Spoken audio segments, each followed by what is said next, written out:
नमस्कार, मैं हूं देवेंद्र। आप देख रहे हैं पंजाब केसरी टीवी। पंजाब में मुख्यमंत्री बदला गया है। कांग्रेस की सरकार है और कांग्रेस के ही विधायक, हरियाणा कांग्रेस के विधायक शमशेर सिंह गोगी मेरे साथ हैं। ये बात करते हैं। गोगी साहब, इस पूरे घटनाक्रम को किस तरीके से देखते हैं? कैप्टन अमरिंदर सिंह का इस्तीफा, 24 घंटे में ही नया मुख्यमंत्री मिल गया, अब दलित मुख्यमंत्री बनाया गया है, कैसे देखते हैं? देखो, ये तो बहुत दिनों से आने वाले इलेक्शन को लेके पार्टी के अंदर विचार विमर्श हो रहा था और उस विचार विमर्श के बाद ये फैसला हाईकमांड ने लिया होगा।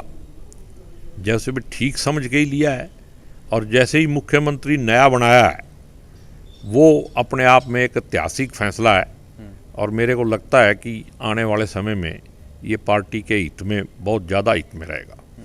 आप मानते हैं कि जिस तरीके से कैप्टन अमरिंदर सिंह कह देते हैं कि मैं अपमानित महसूस कर रहा हूं, मेरे ऊपर सवाल उठाए गए कि मैं सरकार सही से नहीं चला रहा, पिछले कुछ महीनों में ही 3 बार मुझे दिल्ली बुलाया गया, ये तमाम चीज़ों से कांग्रेस को फ़ायदा मिलेगा पंजाब विधानसभा चुनाव में? देखो, किसी ने अपमानित नहीं किया उनको।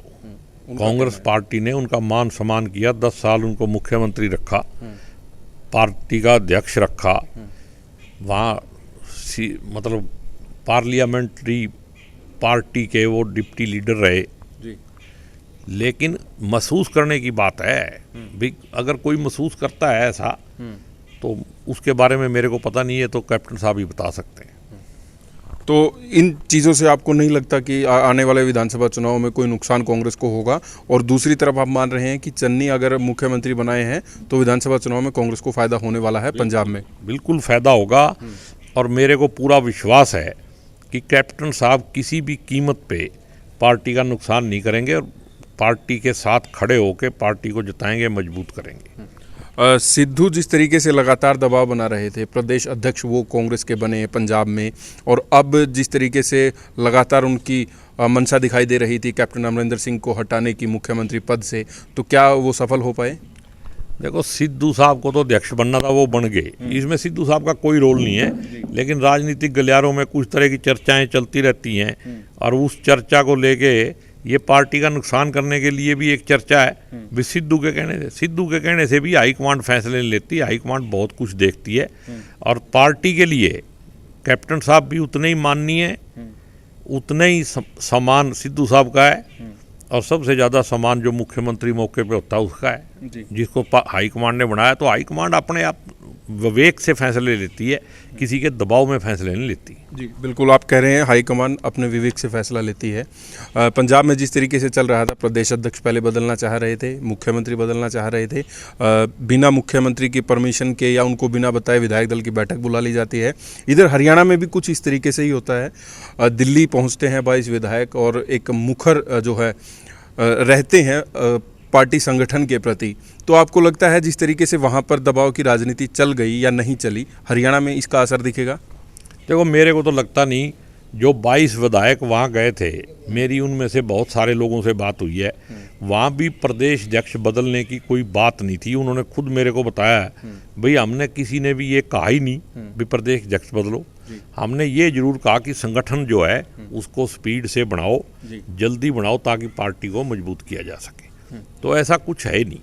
तो हरियाणा में भी और अन्य प्रदेशों में भी कांग्रेस में जो दबाव की राजनीति करना चाहेगा वो सफल नहीं होगा? ये तो होना भी नहीं चाहिए।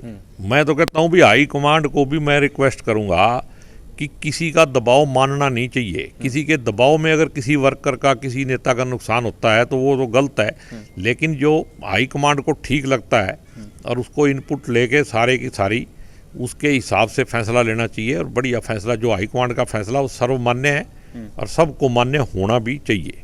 एक मेरा सवाल है, कांग्रेस को आने वाले विधानसभा चुनाव जिन भी प्रदेशों में है, पंजाब में भी हैं, उत्तर प्रदेश में भी हैं, हरियाणा में आगे लोकसभा चुनाव होंगे, दलित मुख्यमंत्री बनाने का फ़ायदा आप देखते हैं?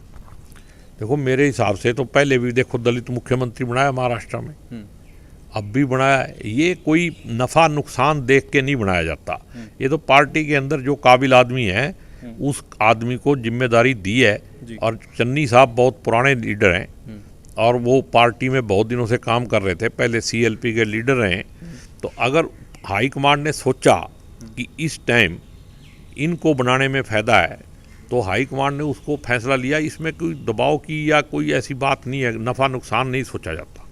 चन्नी के मुख्यमंत्री बनने के बाद और आगामी जो विधानसभा चुनाव पंजाब में होगा वो सिद्धू की अगुवाई में लड़े जाने की बात कहने के बाद हरियाणा के कृषि मंत्री जयप्रकाश दलाल ने कहा है कि कांग्रेस में तो काम करने की आज़ादी तक नहीं है, एक दिन भी सब्र नहीं कर पाए, और ये कह दिया जब चन्नी मुख्यमंत्री हैं तो किसी और की अगुवाई में चुनाव क्यों लड़ना, आज़ादी नहीं है काम करने की। देखो, जेपी दलाल को तो मैं सीरियस लेता नहीं। जेपी दलाल को क्या पता कांग्रेस में क्या हो रहा है, जबकि हमारे राष्ट्रीय प्रभारी ने ये कह दिया, मीडिया प्रभारी ने, कि सिद्धू साहब और चन्नी साहब दोनों के नेतृत्व में चुनाव होगा। और जो अध्यक्ष है उसको आप कैसे इग्नोर कर सकते हो? पार्टी का अध्यक्ष है वो, उसका नेतृत्व साथ साथ चलेगा, मुख्यमंत्री का भी चलेगा। तो ये जेपी दलाल जी तो कुछ ही कहते रहते हैं, उनका तो बेचारे अभी अभी कांग्रेस से बीजेपी में गए हैं ना, तो वैसे दिन रात चमचागिरी कर करके वो दिखाते हैं भी मैं पक्का बीजेपी का हूँ, इसके बावजूद भी मुख्यमंत्री नहीं बन सकते हो। मेरा आखिरी सवाल है, सिंघू बॉर्डर पर रास्ता खुलवाने को लेकर एक कमेटी बनाई गई थी जिसमें 2 IAS 2 IPS थे, और वहाँ पर उद्योगपति जो थे काम कर रहे हैं वो लोग भी आए थे, लेकिन किसान नहीं पहुँचे। कैसे देखते हैं आप? भाई, किसानों ने रास्ता बंद ही नहीं कर रखा है। मैं तो अभी पिछले मंडे को भी जाके आया हूँ और मैं किसानों के बीच को गया हूँ। आगे तो पुलिस, हरियाणा की पुलिस ने और उधर दिल्ली की पुलिस ने बैरिकेड लगा रखे हैं। रास्ते जो रोके हुए हैं वो तो सरकार ने रोके हुए हैं। सरकार की नीयत ठीक नहीं है, किसानों को बदनाम करने के लिए, परसेप्शन पब्लिक में गलत बनाने के लिए उनके प्रति ये इस तरह के सवाल उठाते हैं। अगर सरकार अपनी नीयत ठीक कर ले, अपने रास्ते खोल दो ना, अपने आप ही लोग चले जाएंगे। किसानों ने तो दोनों तरफ रास्ता छोड़ा हुआ है। आप चाहो तो मैं खुद जाके दिखा सकता हूँ आप।